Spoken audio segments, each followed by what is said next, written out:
The dawn of civilization. Primitive. Dangerous. Exciting. The handwriting is on the wall. If the human race is ever going to amount to anything, it needs the most civilized caveman I have ever seen. Look who's come out of his cave. Hey everyone, thanks for tuning in. This is James from Cave Dweller Music. We've got a full house today. We've got Brendan as usual, but we have Yari Wildheart filling in. He was a good friend of mine for over a decade now. He is one of our writers, and he actually wrote the review for the band we're interviewing today. That's me. And that is the Reticent. We've got Chris Hathcock from the Reticent here. He is the one-man show that puts all this music together. It's good to have you on. I appreciate you for having me, so thank you for giving me the opportunity to talk with you guys.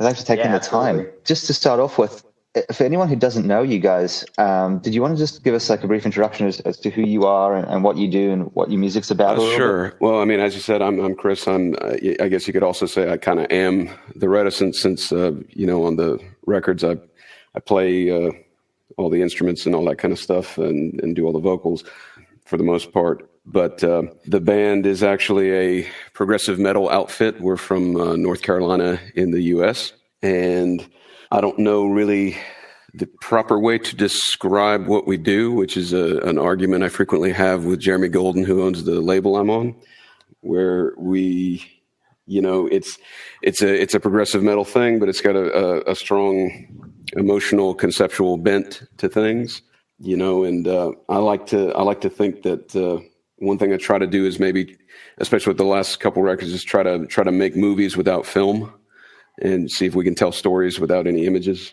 that kind of thing. But we do have a live band that consists of Mitch Moore on drums, James Nelson on lead guitar, and Cliff Stankovic on bass. And they've been playing with me for a couple years now and helped me to craft a lot of things and all sorts of things for the band. And actually, James Nelson is now our permanent lead guitarist. He actually played the leads on our newest record. So you're James Nelson. How much did he? So did he play the lead on this album? He played all the lead guitar solos. He played those. Oh, okay. I wanted to clarify. And you played everything else, right? Yes. The process of recording each of these records is, I think of myself as a drummer first because that's what I've done the longest. So I do the drums and I memorize what the song sounds like and I just play it. I play the drums to nothing. We just have a click and I have to memorize what the song sounds like. So I don't play to any guitar tracks. I don't have any scratch tracks or anything. I have to memorize the songs exactly. And then do the drum tracks. Then I'll do, rhythm guitar 1, rhythm guitar 2, or any other additional guitars to that. Then bass, keys, and all the vocals and everything. I don't think I'm much of a guitar player, to be honest. And so when it came to leads, James is just a phenomenal shredder. He's just amazing. So I knew for some of these leads, I wanted someone who was really going to put some spin on it, but also to give a chance to have another voice other than mine on that solo. So a lot of the featured solos are, other people. Like the guitar solos are James Nelson. The saxophone solo is a former student of mine named Andrew Lovett. I was going to say, when you say student, yeah, that's actually my day job. I've spent the better part of a decade as a band director at high schools. Prior to that, I was kind of adjunct faculty, just teaching percussion and stuff like that for around 10 years as well. And that's all my formal training and education is in music education. I have 2 degrees in music education. I've been working on a PhD in music education. I teach a lot of kids, and in fact, the wind ensemble that you hear on Oubliette, the orchestral stuff, just minus any strings. Those were my students in 2018. That was my band that I conducted at the high school. The Jordan Wind Ensemble, right? Yeah. You've got some. Cool. Your students have an excellent teacher then, because some of the work on this album is amazing. Well, I appreciate really that. Cool. Yeah, they did a great job. The vocals. All the music in that, all your albums. Do your students ever listen to your music? Well, the interesting thing, right before I started recording Oubliette, actually we had done some crowdfunding to afford some of the record. And on Indiegogo, right? In Indiegogo, that's correct. And we had gotten it funded. Jamie and I had been in touch a lot about like what it was going to be. I sent him some demos of stuff. We clicked so well after Eve. I remember Jamie said something to me. We found out like we lived in the same state, and we knew so many of the same people. I went to high school with some people he was like hanging out with and all like. And I remember after the first week we were recording and everything, he was just like, "How have we not hung out yet?"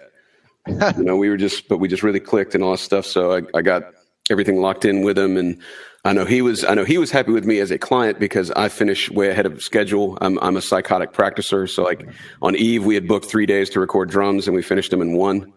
So everything gets finished ahead of schedule. As a recorder producer kind of myself, I know exactly how great that is if you could be ahead of schedule, And it seemed to be the complete opposite for Oubliette, because right after that I had injured my right arm, my deltoid bursa on my right arm. You had a pretty arduous process recording it, right? Yeah. I saw, yeah. Well, we had to keep pushing it back. Believe it or not, the first thing that we recorded for delays. it. Yeah, the thing we recorded for it first was actually the wind ensemble. So I brought my mobile setup, actually the very computer I'm talking to you through right now. We took to the theater, got the kids together, and we, conducted them, just set up 4 mics and just hit record. And, I conducted to a click. The kids couldn't hear a click. I had to kind of show them where the tempo was, that kind of thing. But luckily my kids are very used to, they were very used to being metronomic and all that kind of stuff. So it wasn't a big deal. But I was in a sling. I mean, I had to see this orthopedist about it, and he told me you got to change jobs. All this conducting and everything is making it much worse. And they said you might not be able to play anymore if you keep doing this because you're damaging your arm really badly. So we pushed everything way back several months, and then had to push it again. Had to keep pushing it. And Jamie was very, very gracious to accommodate that. And actually, you blew your voice at some point, right? Well, yeah, I did, and we everything that could have gone wrong did go wrong with this album. In between doing drum takes and especially guitar takes, actually guitar hurt worse. I brought all these ice packs with me, and I would have to ice down my arm. And then when we were doing vocals, we had to reschedule vocals one day just because my voice was completely trashed. It was just a very arduous thing. And you had the pandemic too. Yeah. And then all that stuff happened, which pushed the release back, and it's just been a nightmare. So I had to circle back actually to the question that's prompted this, which was what do my students think about it? That injury actually caused me to have to change jobs because the orthopedist said, look, you're going to have surgery on your arm. You're going to be down and out for 6 months. And then we're going to need to do rehab on your arm to get you back where you were. And I was sitting there thinking, what's going to happen? And they said, the best case scenarios, if you could take it really, really easy and move it as little as possible, ice it every day, take these, had these industrial strength anti-inflammatories, all this kind of stuff. So I had to change jobs, and actually changed jobs. That recording of those kids, that was the last time that I got to lead those students because I had to leave that job.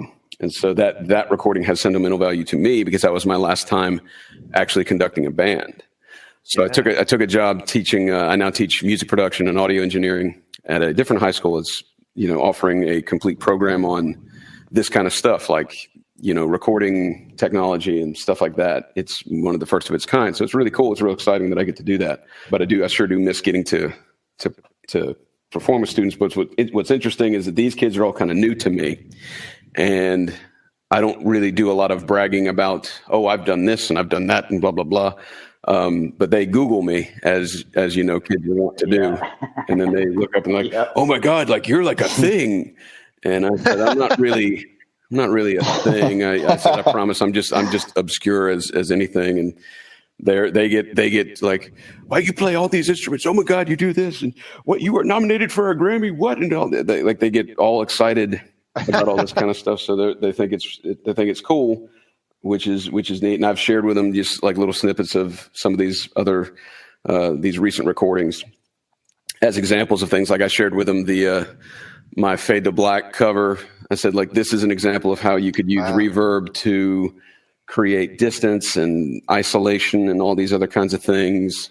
If it like that's the teacher in me. Even if I'm sharing my music with them when they're asking me like, "Hey, can we hear some of your music?" I'm using that as a teachable moment to say like, "Okay, well, so do you hear how we're extending the length of the reverb here, and we're really, really got this long, slow decay. This is what's making it sound so much more, So something I'd like to when we're talking about like recording and you're managing, you were conducting and everything. One thing I really loved about this album was the usage of samples and some of the like voice acting that goes on throughout the album. Mm-hmm. Can you tell us a little bit about how that was handled with voice actors? Like, did you write scripts? Like, did you direct them? The album is made up of samples from documentaries and then voice acting. And so I tried to mix the two together so it was kind of, sort of bleeding into one another. As a part of trying to draw some people's attention to Alzheimer's and everything, I thought the most authentic thing we could do, the most respectful thing we could do would be to have some samples from Alzheimer's patients, from nurses, from caretakers, and their real experience. We took from documentaries like Alive Inside, which I think is just a wonderful documentary that I recommend everybody to watch, especially for the fact that it gives us just that little glimmer of hope in that we see how music itself can keep people connected to certain parts of themselves, certain memories, whatever, you see as these patients are exposed to music from their youth or something of significance to them, how it quickens them and it brings them almost back to life. And it's an amazing thing. So I think that, simultaneously we can develop a new appreciation for the significance of music in our lives, that in terms of how it connects us to who we are, but also in how that could actually be used in the fight against Alzheimer's. And, there have been neurological papers and books written about it and everything, but I think Alive Inside, showing these people in their element and watching it happen before your eyes, that's way more impactful than any book description, because you see it in their eyes. You see the lights come on, and it's an amazing thing. I'll have to watch that. So many of the first half of the album is pulled. Many of those samples are pulled from interviews within Alive Inside. And then the later half of the album is from, again, it's a mix of voice acting and samples. The samples come from a documentary called A Love's Farewell, which, follows a wife and husband, and the husband has been diagnosed with Alzheimer's disease. It's progressive. It's getting worse. It's worse and worse.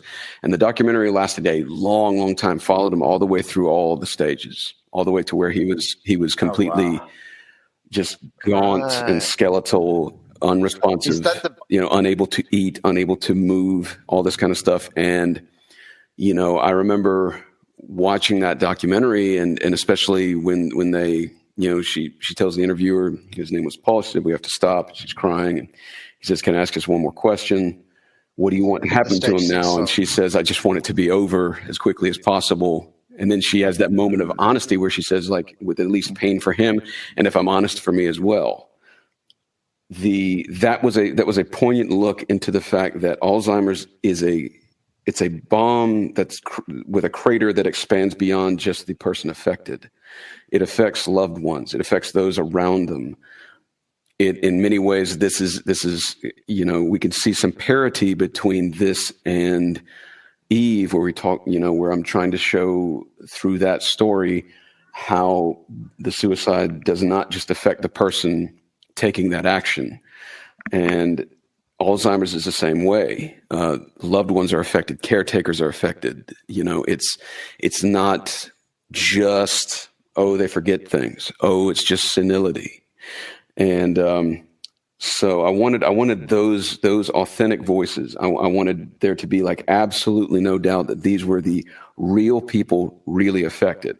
Now, for other moments that I wanted to kind of direct to our story, focusing in on Henry, for instance, the orderly saying, "Henry, get back in your room," the voices of Mary, the taunting voices in the nightmare, all those kinds of things.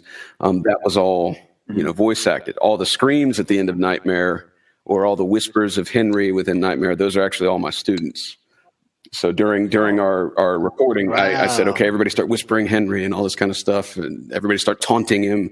All right, now everybody's, pretend you're on fire, and all this stuff. So they're all screaming and everything. So all those They did a good are job. real. So, in any of those kind of more cinematic effects were the voice acting kinds of things. And do you mind if I ask, do you have like a personal connection to someone with Alzheimer's, or is it just it's a both. passion project? My great uncle, Henry is based on him, and he didn't have a name that was really as universally recognizable as like, oh, I know someone with that kind of name. Not that necessarily Henry does, but Henry seems like a more simple name that seems to almost kind of cross some borders. At least it's a simple name, but also he was, Henry was the viral star of Alive Inside, the guy that really did get quickened by the music and came back to life in his wheelchair. His name was Henry. So I was like, all right, I want to name this character Henry in his honor as well. It's a little simpler. Maybe it's a little more relatable for people, but also I want to acknowledge that guy, because that was a very moving thing to see him in that chair come back to life. So he was someone who loved, he loved watching me play music, loved watching me play those drums, as he used to say. For a long time it was just, he didn't really know when he was. He would tell me about how, he was watching the drummer on Lawrence Welk last night. That made me think of you. And now Lawrence Welk had not been on in like 20 years or something like that. But, it's one of those things with Alzheimer's. I threw that into actually the Nightmare, where you don't know whether it's then or now.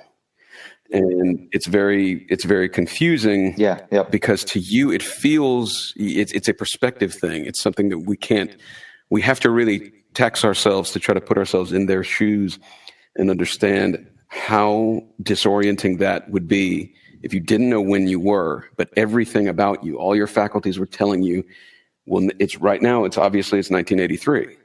Yeah, they have a difficult sense of exactly. like perception of time. It's very hard to understand, and I think it's something it's very difficult to empathize with for people. And so the idea of Mary was his wife. She died, and he had progressed to the point that he could not.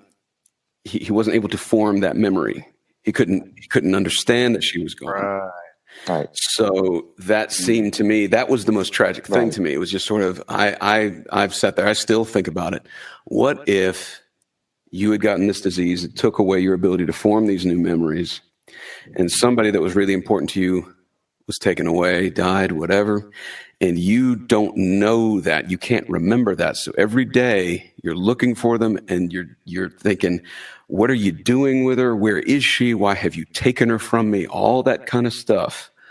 And how not only the amount of panic that would just surge through you, but just the lack of understanding of just not knowing what has happened. Well, you touch on that in the lyrics as well. Like in the first track, I think it is. His name is Henry. There's a lyric that I think kind of relates a little bit to that, where you say, "No one comes around anymore. He's the furthest thing from their mind." Mm-hmm. And I think, at least my reading of that was, obviously in the practical sense, some people that have Alzheimer's may legitimately be isolated, but also metaphorically, as like their mental state and their memory declines, they might feel like people they know really don't visit them anymore, even when they do. Yeah. And then you kind of get a sense of that in the palliative breath, where it's the sample of it's the man talking to his daughter, and she says like, "Hi, Papa, how are you doing?" And "Who am I?" And she says, "I'm your daughter." And he says, "Daughter." Mm-hmm. Like he doesn't really have a sense of, there's definitely a feeling of isolation that comes through there. Yeah, absolutely. And that's certainly something I tried to play up, was try to find some places where I could have maybe not quite what would pass as a double entendre, but things that if you looked at it from a slightly different angle, it's, do I mean this or do I mean this? Because it could be taken one of two ways. And many things we could look at from Henry's perspective, but we could also flip it around and look at it from an outsider's perspective. We don't know so much And I think it's up to the listener to decide when we say he's the furthest thing from their mind.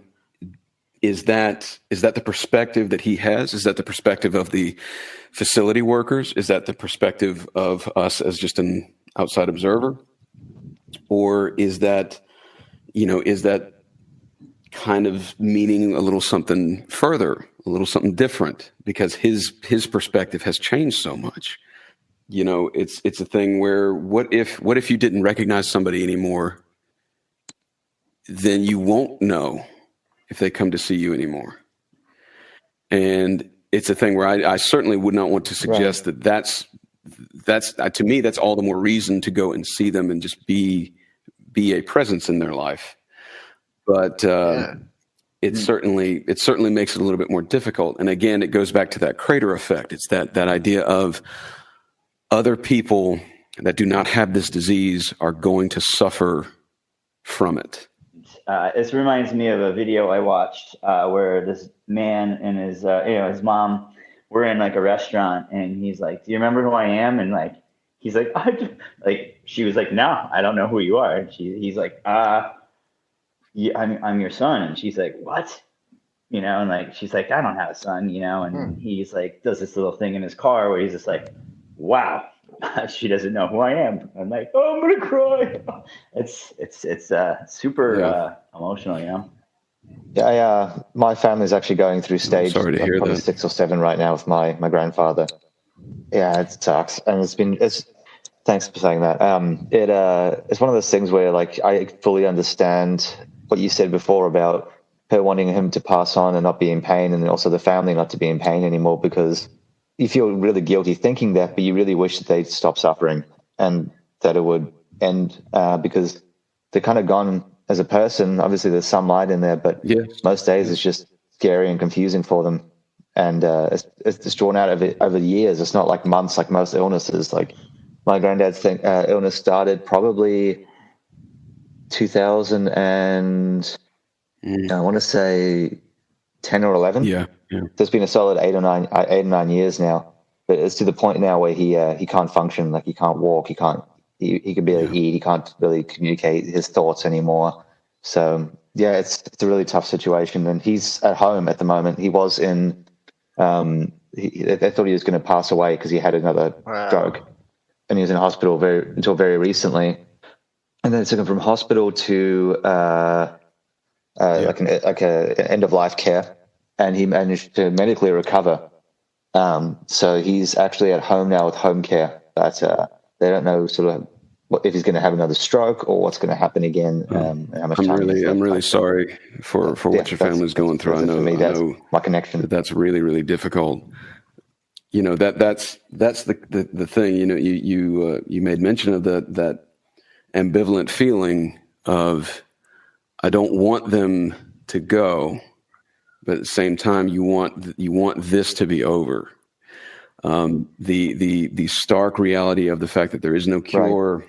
Even what we have as far as treatment, at this point slows down the progression. It doesn't stop the progression. It just slows it down.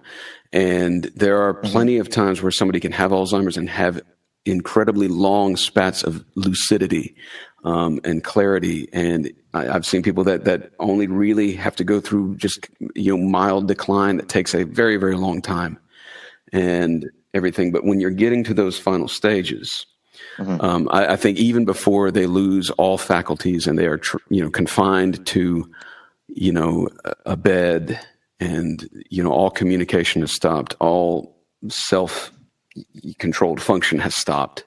Even before that, I think that there's a great deal, there's a great deal of sympathy we have to feel for what is clearly a hellish sentence to have to live out. At the end of the record here, right. I wanted to try to give people a sense of what that was like by maybe we could kind of show you through the words, through the music, through the experiences of other people affected. Could we in some way give people a glimpse of how awful that must be? Because we can't actually interview anybody that has been in that final stage. But what we do know is that mind has declined to such a point they don't have memories to comfort them anymore.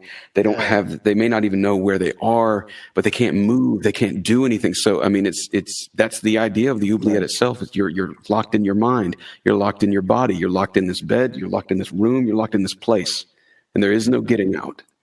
And if we were to look at it from that perspective, surely as you're hearing this screaming that I imagine is in that mind, if you look in their eyes and you see some pain there, in my mind, I mean, it's just somebody screaming, "Let me out, just let me go, please," because it's just a horrendous torment. I would imagine, and we listen to that final track with the wind ensemble and everything, and it's got the rise and fall of his breath with the ensemble doing a little Eric Whitacre nod, and then we feel almost peaceful, and then we get to the end and it just suddenly cuts off and we're back to reality as we're hearing that flat line, because we're still here.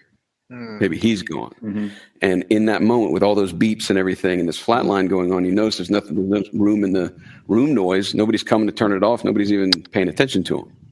It's sort of that final insult of, first he forgets and then he's forgotten. And it's a, that's why that flat line goes on a long time. It goes, I remember telling Jamie, I said, I want it to be uncomfortably long.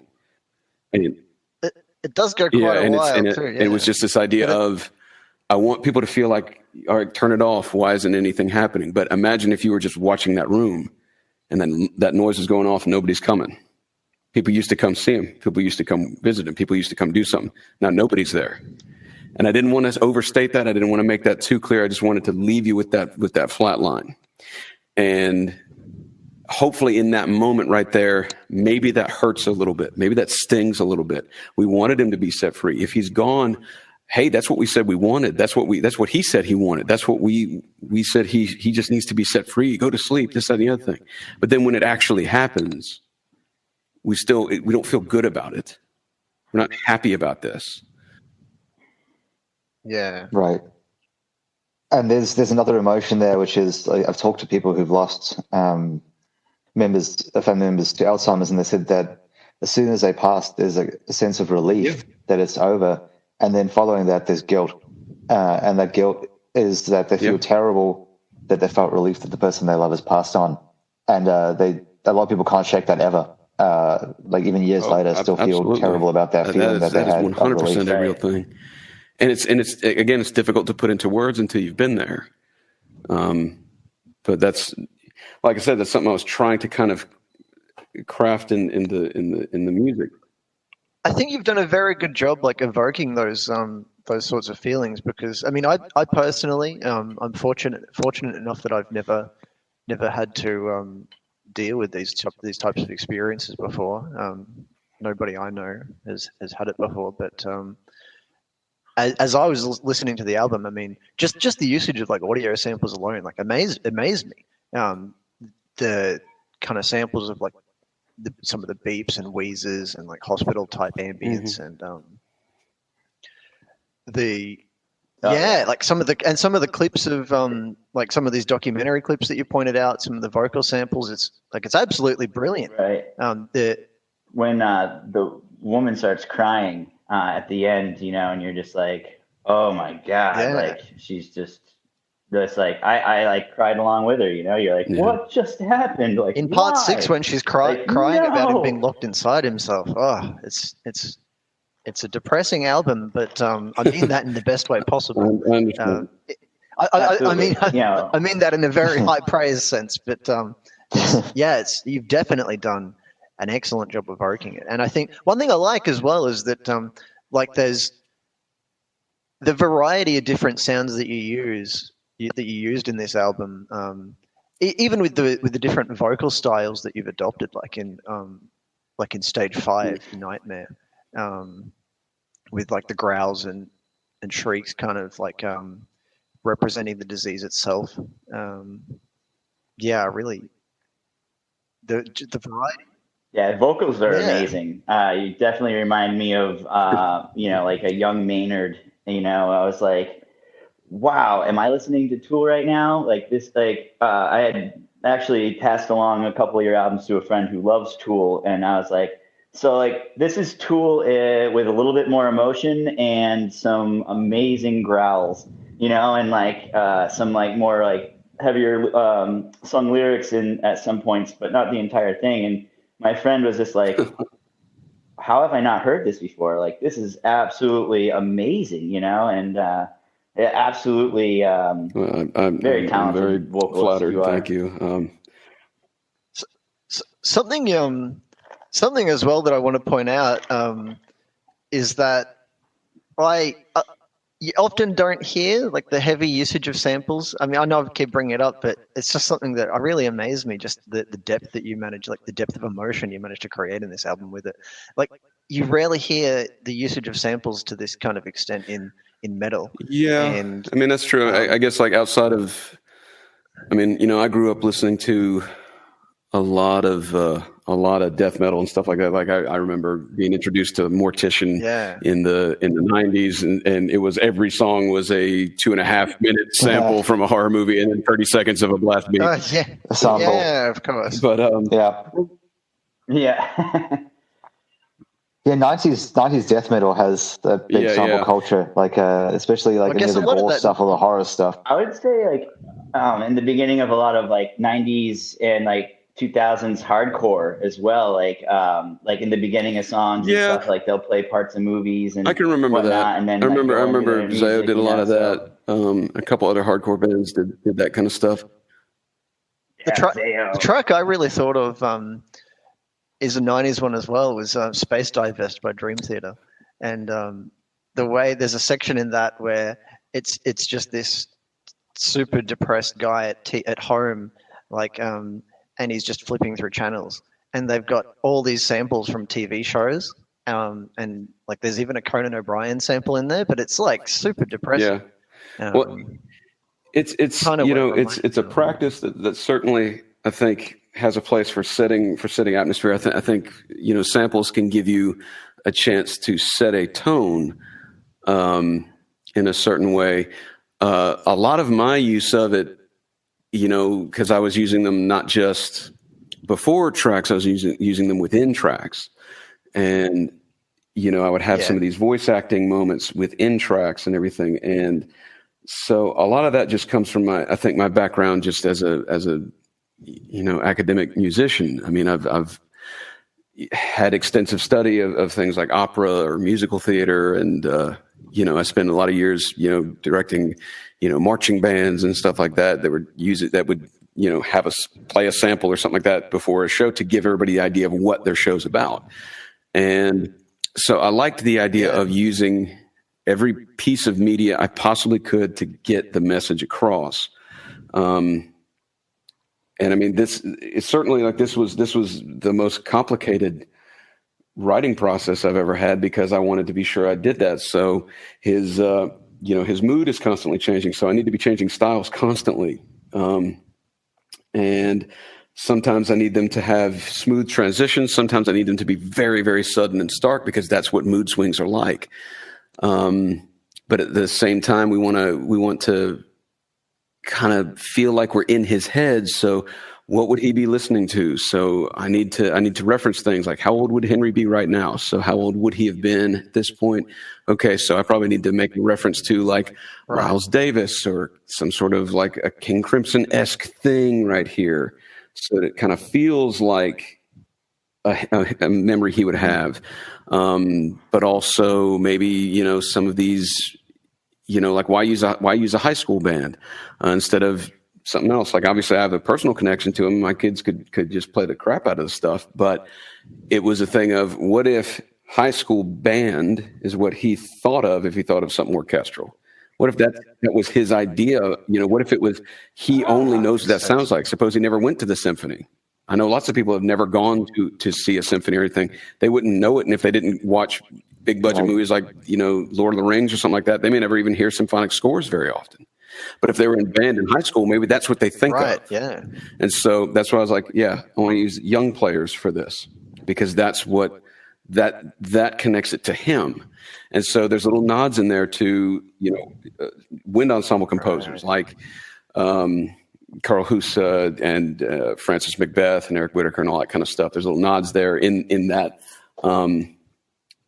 within their literature to kind of, for people that know that literature, they'll be like, oh, okay, I heard that little quote right there, or maybe not exactly a quote here, but that's stylistically like this guy or something like that.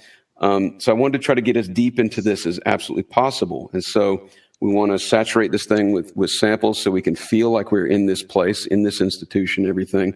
No actor is going to really be able to capture exactly that, like when the daughter comes to see him, that fake recognition that Alzheimer's patients learn to have, where you hear it in his voice, where he's just like, she's like, how you doing? He's like, I'm all right. I'm fine. I'm great. And he's very positive and all this kind of stuff. And he's talking as if he knows who you are, because they learn to do that. They learn to just fake recognition.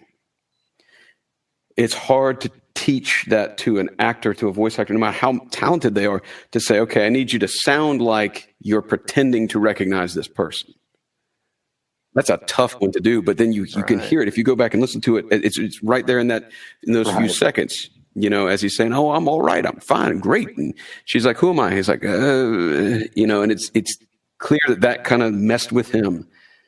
And he was just prepared to kind of like, let's just fake through this, yeah. Hey, how are you doing? So it's moments like that. Yeah. There's moments like that cannot be, I think, adequately replicated with the music. There's no way I could replicate musically faking recognition. There's ways I could do that lyrically, but I just really felt like you need to hear from these people. There's a sense of authenticity that comes along with that. And what some people said they really liked about Eve was the fact that I was very open about this experience that had happened to me. It was very, that was personal for me. So I had, on the Eve of Goodbye, excuse me. You're talking about on the Eve of Goodbye? I had...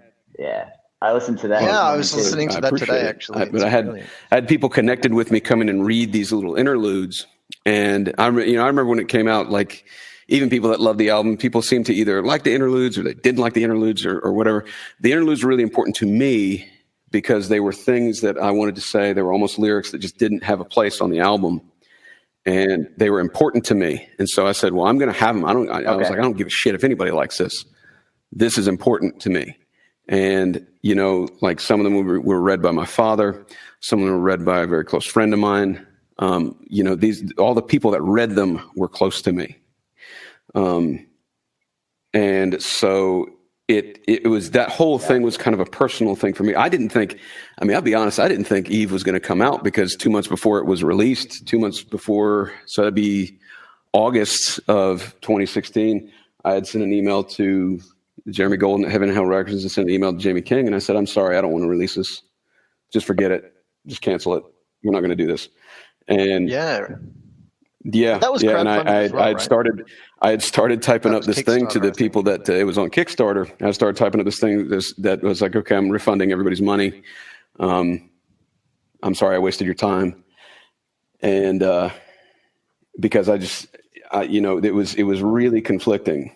And I remember when it finally came out and started getting reviewed and everything, like I couldn't bring myself to read reviews of it because I thought I was just going to get raked over the coals.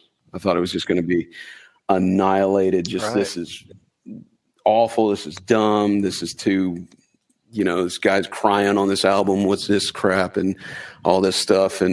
But it was something like, I knew I needed to make that record and make it personal for me because I was telling my story and my view of the story, and I had unresolved things I needed to deal with. And so that's what that was for. With this, I think it made it better, to be honest. Now that we know a little bit about that, like, putting emotion and stuff, it's not like you just slammed out music. Like, you really put in the effort, and I think a lot of people that listen to like music like this. Well, Like, yeah, can that's. appreciate I did the an interview authenticity of it. about Funeral for a Firefly off of that album, and because some people were surprised that one was cut almost, and many people think that's like the gut punch of the record and everything, but I wasn't able to finish it Right. the way I had wanted to because I continued to just bawl and cry because I'd never actually tried to do the full song. It had been something where I'd played the riffs and all this kind of stuff, hum the melodies. I'd never actually even tried to perform the thing until I got into that booth, and I started breaking down because all these things I wanted to say that I'd been thinking, that I've been holding in for years and everything, it just came pouring out of me. And poor Jamie, he was just sitting there like at the console, like not knowing what to do because I just buried my face into the foam of the vocal booth and was just sobbing uncontrollably. And came out and said, "Man, we just gonna have to forget this song. I can't get through this. There's no way. I can finish this song. Just forget it. Let's just cut it. We'll just go from Decision to Day After, and that'll be it." And he was like, "Why don't we try it one more time?" He turned off all the lights to try to like make me feel as comfortable as possible. And he's, this is one reason why I will always go back to Jamie King, because he made me feel comfortable to be that vulnerable and all that kind of stuff.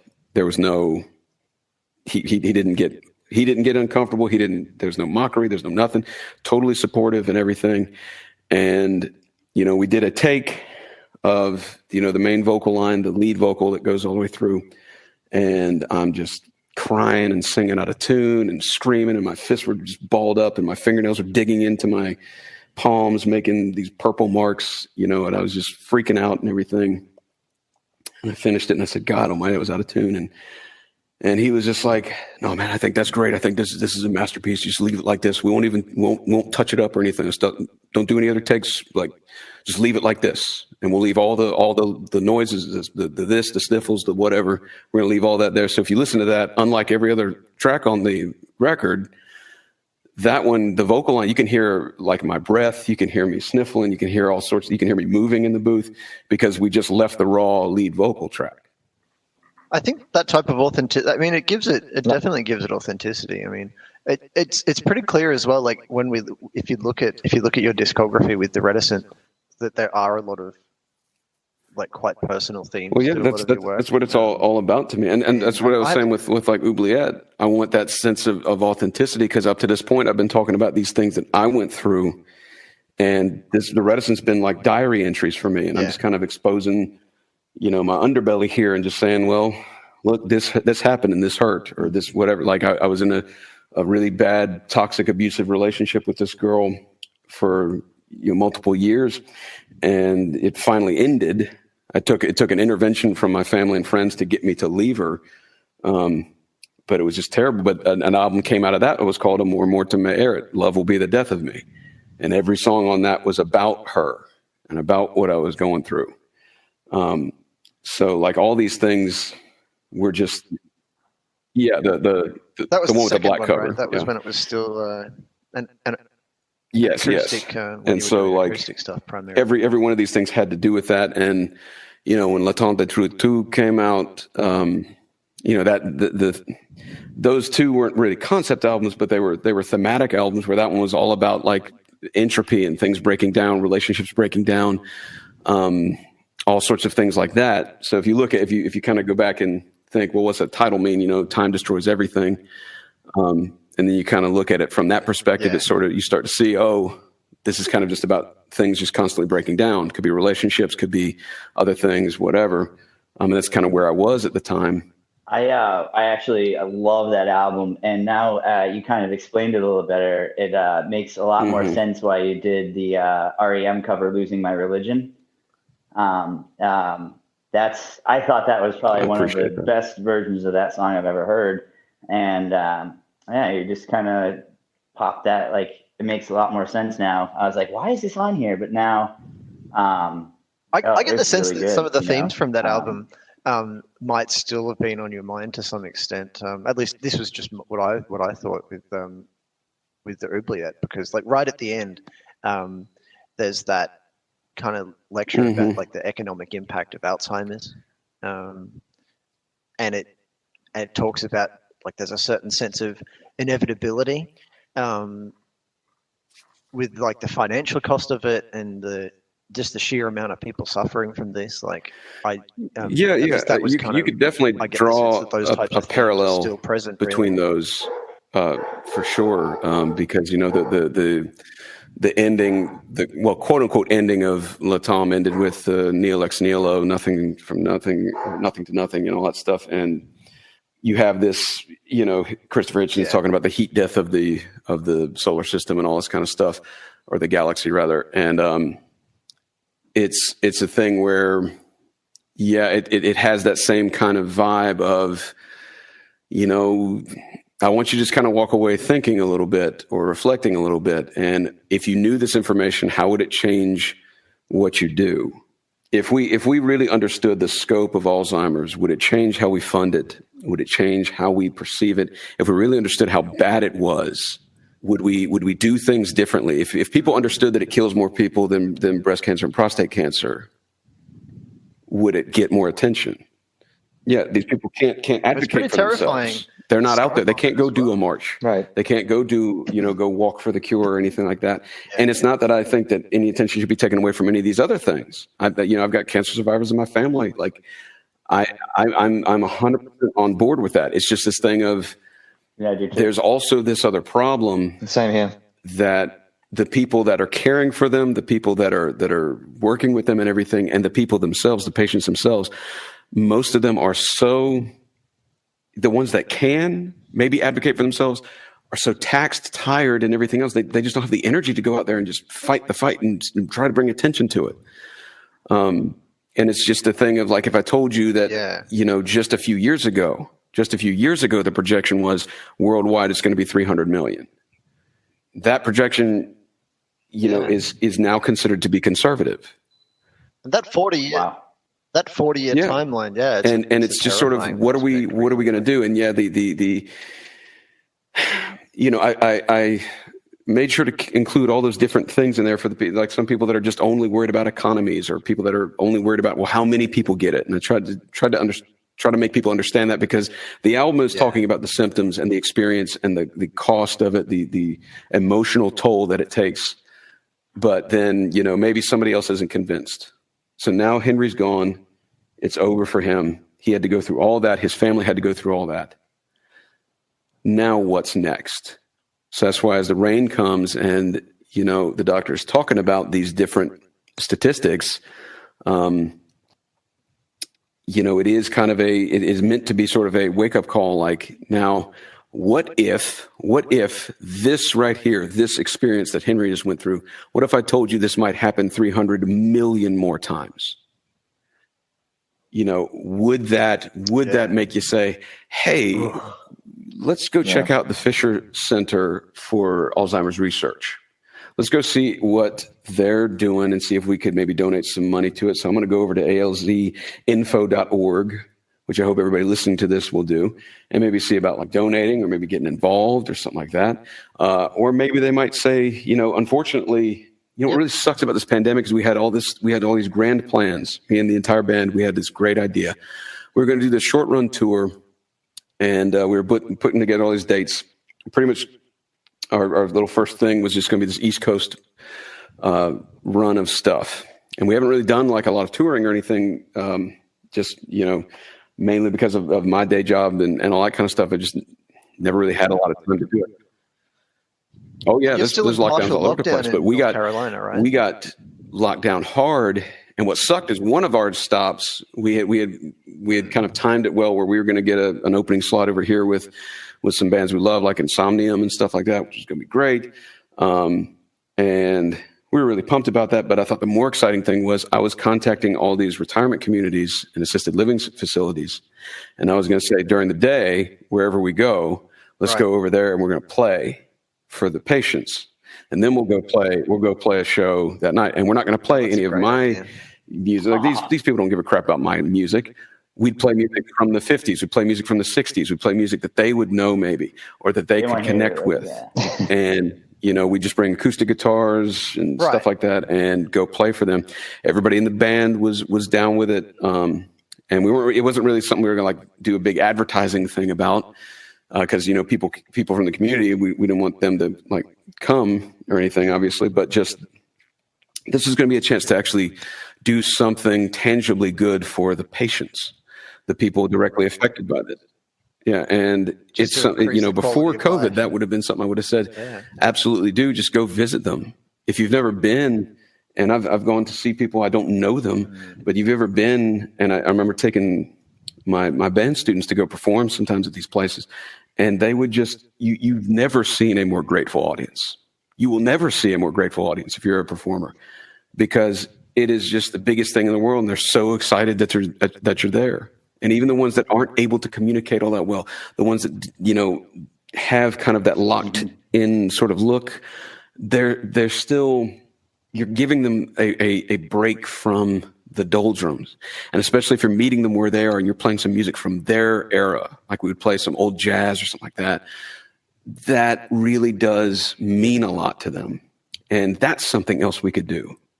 The point of this is just, look, I'm not expecting people to go and say, all right, well, we're all going to join in and we're all going to find the cure for Alzheimer's disease. This is a very tough thing.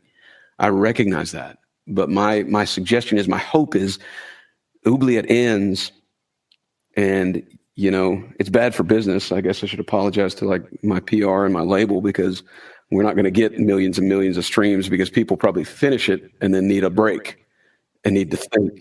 And they need to, hopefully what they want to do is they want to hit, the album ends, hits pause or stop or whatever.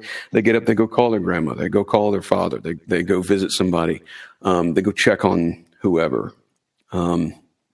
Just maybe do something like that. Or maybe they go look up, Fisher Center or, the Alzheimer's Association for their region, whatever it is. Yeah, well, that's what I did. After I listened to the album, I thought, I stopped and I thought, man, I really don't know much about Alzheimer's disease. And then I ended up I was on a bit of a and see, that's great, but that's exactly what we need to do. Like the most important thing that this album could accomplish would be just increasing some awareness about this. If nothing else, making people aware of how deadly it is, how damning it is, and how ubiquitous it is. I don't, there's promise in the research. There was a couple years ago, they had discovered that plaque that they felt was connected to it that got on certain axons and everything. Right. It's so, there's always, if you follow the research, there's always maybe some promise about something a breakthrough that could be coming around the bend. But, yeah, we just need, people. Question of funding, I guess. Those folks need to be funded, and they need to be supported. And it's one of those things where you see it all over the world, and right now it's going to be easy to forget about. I understand. It's one of those problems too. A lot of people that probably have even people like you're talking about raising awareness, and I think one of the problems is with, like you said, people that can't necessarily be activists themselves. Right. Even a lot of their families probably unwilling to because of how traumatizing the experience is. And that's the thing about it. I don't mean to be the bad guy, but we're running short on time. That's fine. So I just had to ask one or two quick questions before we did wrap up, if that's okay. I wanted to know, from your music, I got vibes of a lot of different other bands. I kind of wanted to know, who are your main influences as a musician for the music? Not talking about the themes or anything like that, but as far as actual instrumentals and the styles go. Because what I picked up, tell me if I'm wrong here, but I picked up older Opeth. I picked up Porcupine Tree. I certainly like all this. And I picked up some Catatonia as well. Believe it or not, like people can't believe me when I say it, but the biggest influence on me is Neurosis. We don't sound anything like Neurosis, and I understand that, but it's their approach to writing, their approach to harmony, that really moved me, and their patience. Yeah. And outside of that, I take a lot of influence from, I already mentioned like Miles Davis. Like I think Kind of Blue is one of the most important albums of the 20th century of any genre. And so I put a lot of that into what I do. I've had it happen before where I've written something I thought was really great, and then a new Opeth album will come out, and I'll be like, God damn it. And it's sort of thing, like a lot of my ideas fall very in line with some of theirs. Now, I don't think that anything I write is as good as what they do, but it's very similar to what they do. I understand when people make comparisons to us.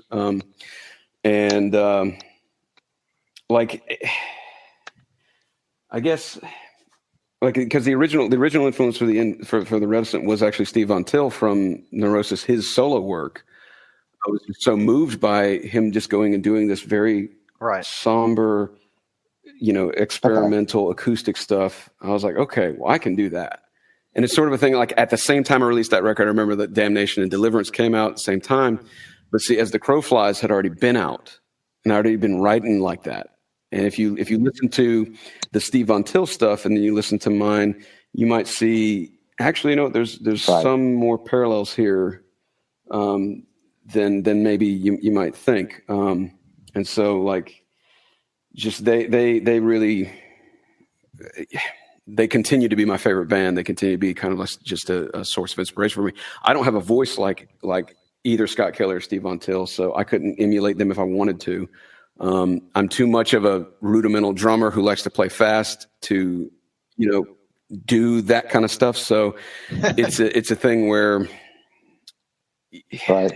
taking my particular ideas, my love of the Neurosis approach to things, it ends up like, I guess somehow that makes Opeth-ish, Porcupine Tree-ish stuff. But it's one of those things that just is what it is. I had my old composition teacher when I was in college said, you know what, there's only so many frets on a guitar. There's only so many notes on the keyboard. If anything you've thought of is going to have been done, and somebody did it exactly the way you would do it, and they probably did it better than the way you're going to do it. So it's more important for you to do it the way that it means something to you. Yeah, I think that comes through that you do. It's actually funny talking about other bands, because it was a funny little coincidence for me that you had Jamie King as your producer, just because he often works with Between the Buried and Me. And one of the albums that I reviewed, like just before I listened to the Oubliette, was a side project of Dan Briggs from Between the Buried and Me. So that was just a funny little like consistency that I had, that little connection to Between the Buried and Me, like within a 2-week period of time of review, like listening to your album. And what's cool about that project is he's able to kind of do some of the really weird stuff that he'd like to do. Because I know Jamie has talked about the fact that he's had all sorts of wild ideas, but they don't necessarily fit into the BT Bam thing. Yeah, some of the stuff on that album was, I mean, it was really great to listen to. But yeah, there's all this chiptune stuff, and I was really when I found that album, that project, I was like, man, that's some really really out there stuff, but it was good to listen to. And then I listened to the Oubliette, and I was like, oh hey, Jamie King Between the Buried and Me pops up again. It's just an interesting thing.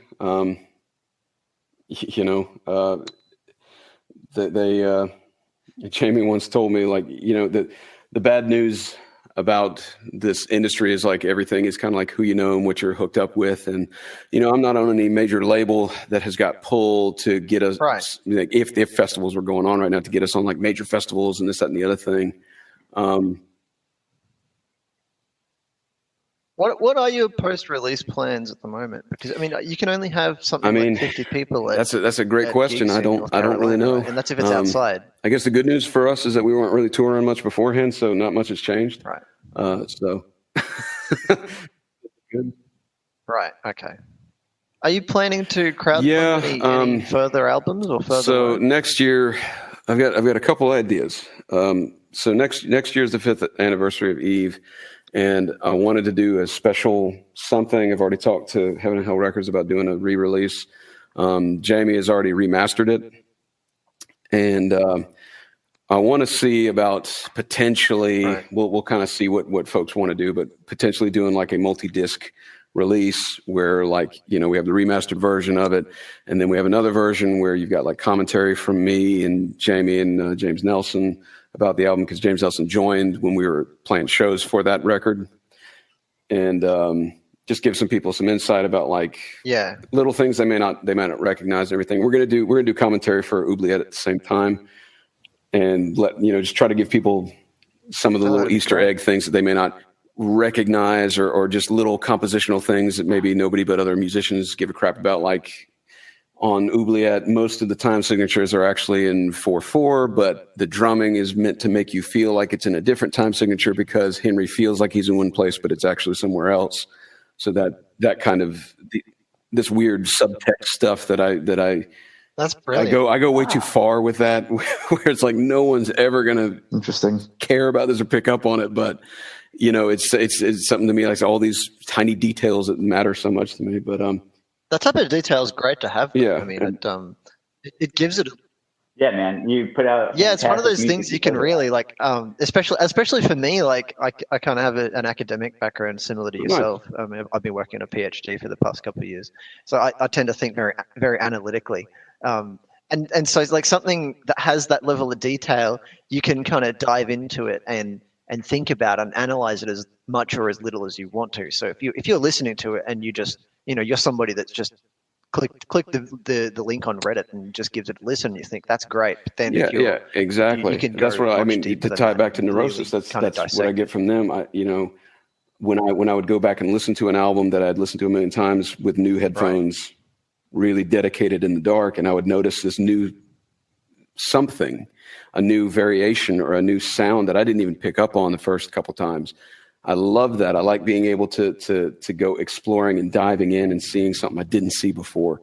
So, you know, I like to make the albums kind of dense that way, so there is some stuff you could go pick up on and maybe recognize, and hopefully people will see things like, oh, this rhythmic motive that was in The Captive also shows up in The Nightmare, and this thing from Palliative Breath shows up over here in Stage 7 or whatever. Like these little different motives or melodies or rhythms that kind of show up in different places in new forms. I'm really a big fan of that kind of thing.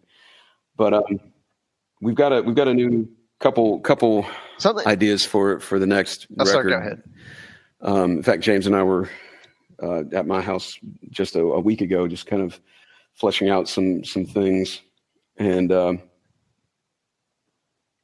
I think Is he he going may to be recording with you on be the kind of next just a album? a permanent staple like that. We work well together, and you know, he's got a good critical ear for those things. So if I'm trying to get an idea across or feeling across, something like that, and he's responding to it, that's usually a pretty good barometer for me.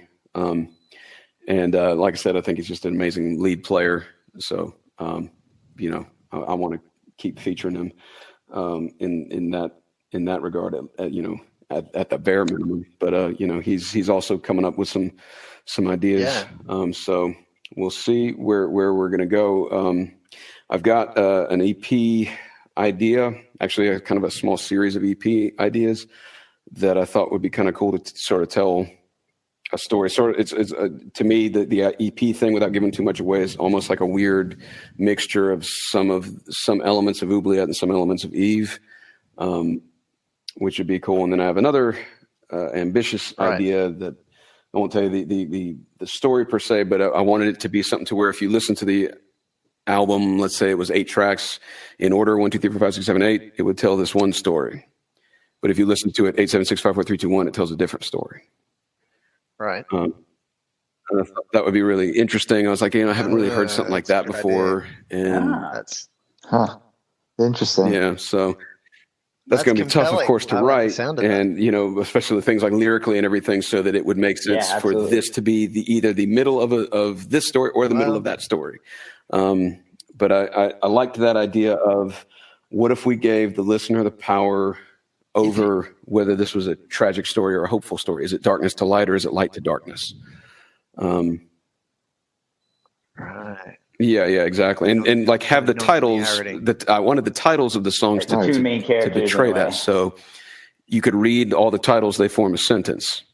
and then you flip it over and it forms a different sentence. That would be my clue to people, so that, if I flip it over and listen to it in this sentence order, it tells this story. Wow. If I flip it this way, it tells this story. While we're on the topic of future releases as well, something I just want to quickly get in here, because somebody on Reddit asked me to ask you this, is there any chance of vinyl releases? Is that definitely something that could I want to do. happen? That's definitely something that I've talked with the label about doing. The problem I have is just it's just cost prohibitive at this point. This is where the not doing shows thing kind of hurts us, and I'm hoping to. We've done okay so far on like people buying some CDs, and some people have bought T-shirts and everything, and we have, we just got a couple hoodies in from Indiegogo rewards. We had to get a certain number of hoodies printed, but only so many people requested that reward, so we have a couple more left over. We're going to try to sell those. I'm going to keep trying to just sell merch and T-shirts and CDs and whatever that we can, and try to raise some more capital. If we can't afford it, we'll do a short pressing, I guess, of like 100 LPs. The problem is, like, even just doing, if I just did 100, 45-minute LPs with nothing special, you're talking about easy $1,000 before shipping those things. And it's a thing where, we want to do it right. We want to have all this other stuff. And so I talked with Jeremy Golden about this. And we actually said, well, if we were going to do this, like, we should do like collector's edition style. So get the good cover art, and we'll get like some physical thing, like a file folder with Henry's name on it, and like a diagnostic sheet with all sorts of stuff on Henry that goes with it, or something like, I don't know what the term for that is, but I guess like some sort of prop or something like, but like a physical something that goes with it. That's, You could potentially do some of that stuff. Yeah. And we talked about maybe doing that kind of thing. I felt bad after the injury, because people that supported Oubliette had to wait way past a year to get their stuff. They just got it. And so I felt terrible about that. So I, even though we haven't asked for any crowdfunding, since, it's just sort of, I don't want to bug people for money. And we had the video shoot with Justin Wright for The Captive, which I thought, turned out wonderful. And we tried to save money everywhere we could on that thing. But I mean, you're still talking about several $1,000s. We gotta spend on that stuff. And, there's a lot of things that go along with this when you're kind of just a nobody musician. There's lots of things we want to be able to do. We just don't have all the money for. But that's probably the number one request I get is, are you going to do vinyl? Are you going to do vinyl?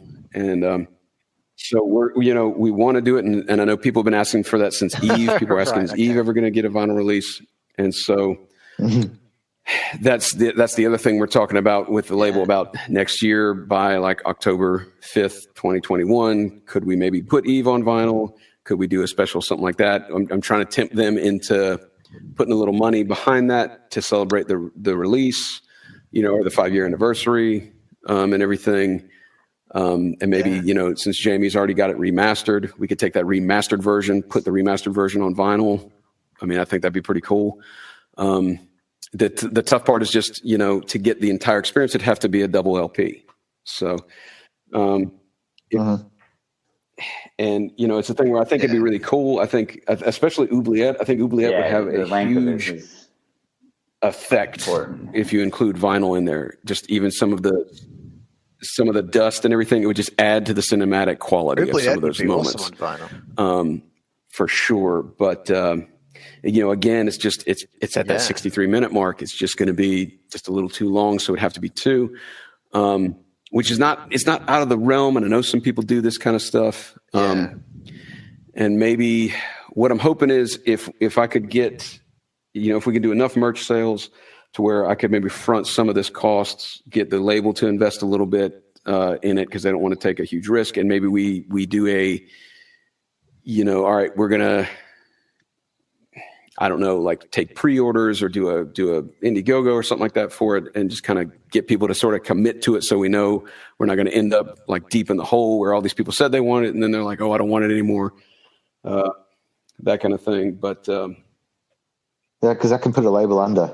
We actually had on our last interview we did, which hasn't gone up yet, was with a label owner from Australia, and we had a long chat about the risk of vinyl and how many labels have gone under from leaping headfirst into the vinyl craze, and then just not being able to move the merchandise that they've created. And pretty much one or two bad hits like that can put the entire label the in the difficult grave. part is right, like the band breaks you know, up or something, not being able to get out there and raise money and raise awareness of the project, so you're kind of insulating yourself against that inevitable hit. Because the people that love the vinyl, like I don't doubt their sincerity.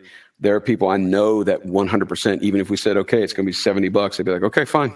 Like I do know we have some people that are like that are just, I just want to have it. And to them, like if it's only limited to 50 or 100, that's even better to them, because then they get like this special thing. But it's just, there's just a lot of upfront cost associated with that. And it is a big risk for people, especially when you want to do it the right way. And so I understand, I completely understand like my label's trepidation and their hesitancy to kind of be like, man, I don't know if I want to dive right into that, because we're going to have to get 2 LPs with your thing. And, you know, are we going to have like a big fold out thing? Are we going to have a huge card? Are we going to have this? What are we going to do with it? You know, but there is a you mentioned another release on the eve of Goodbye, right? Well, I cannot say. So when can we be sure it's included. That I am not confirming that it would be by next October. That's my hope at this time. We've discussed that because October 5th of next year will be exactly 5 years.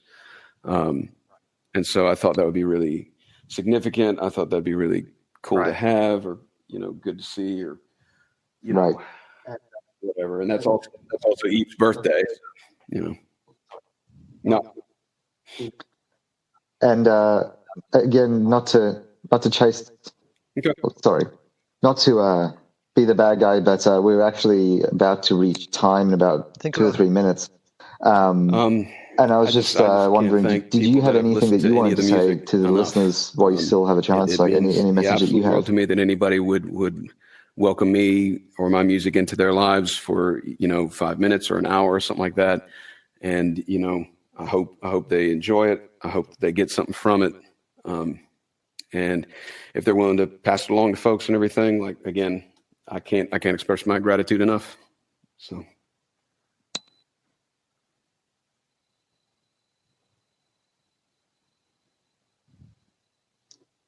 And I wanted to thank you as well for coming on and taking the time to talk to us, and also for making music that punches me in the gut consistently. Because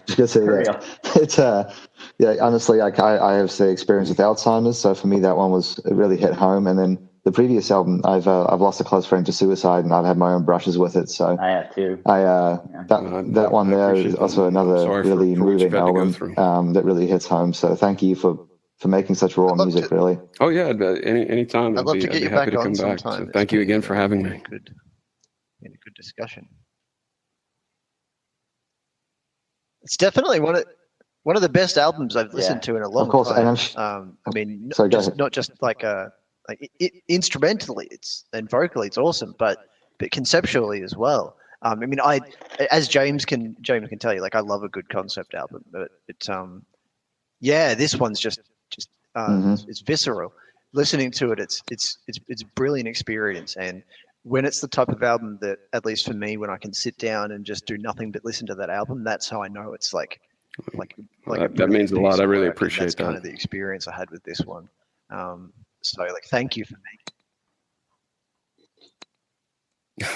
All right. Yeah, it's similar experience. And I'm sure, like, any future releases you have, Yari would be more than happy to review them for you. Line me up if you let us know. If you maybe, like, can arrange with you. I don't know if your label has to do it or not, but if you can let us know. Yeah, sure. Upcoming I can stuff, get you I'd be in happy touch to either with review the label or our PR firm, either one.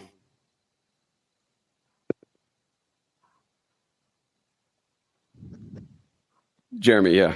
Oh, I should actually mention that I'm already in touch with your label. He sent me a what's your label owner's name? Is it Jeremy? Yeah, Sweet. Jeremy and I have been talking know. on and off, and he sent me a bunch of stuff. So I'm sure that if you have anything going forward, Yeah. he'll forward it to me, and I can put Yari onto it. But yeah, thanks again for coming on, and we really appreciate your time. And thanks everyone for listening, and Yari Thanks for coming for on having the podcast for the first time. All right, thanks everyone, and tune in next time for another interview with another artist.